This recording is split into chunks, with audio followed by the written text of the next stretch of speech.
Welcome to the friend channel. As a special foreign observer for Malaysia, this time I would like to talk about the Malaysian way of giving thanks to Allah for the blessings of food and thanking farmers and fishermen. By giving great attention to farmers and fishermen for their services in producing food for the people of Malaysia so that the welfare of farmers and fishermen increases.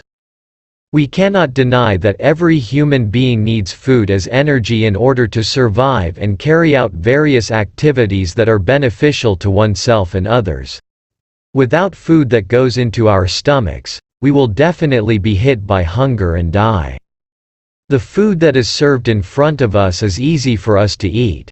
But before the food is on our dinner table, it goes through a long and difficult process because to realize this food, farmers and fishermen have to work hard every day for a grain of rice and a fish. However, have we realized the role and great service of farmers and fishermen for our survival?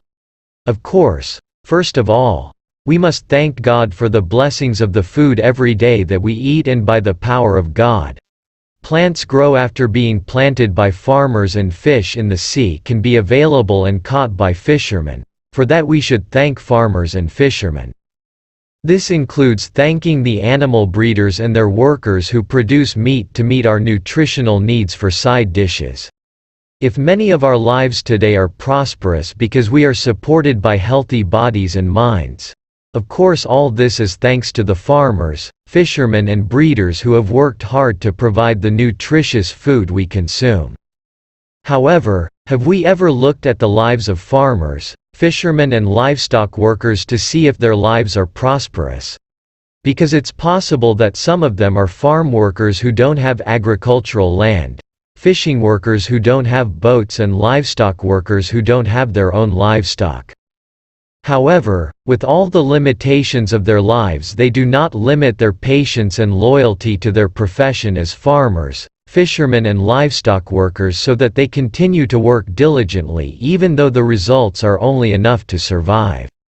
Because the profession of farmer and fisherman cannot promise a more prosperous life, these professions are increasingly rarely in demand by people so that the population will decrease from year to year. As a result, food production may also have the potential to shrink. So it is not surprising that imported food products are increasing. Not to mention, if the policy on food imports is not controlled, then there will be an increasing flood of imported food products which will drop local food prices when the harvest season arrives. The end of all this is that the fate of farmers is getting worse. To overcome the problems of farmers and fishermen so that their lives are prosperous, there is nothing wrong with us looking at and learning from our neighboring country, Malaysia, which cares so much about the fate of their farmers and fishermen by providing huge financial subsidies, as informed in the article on the website of www.a.com.tr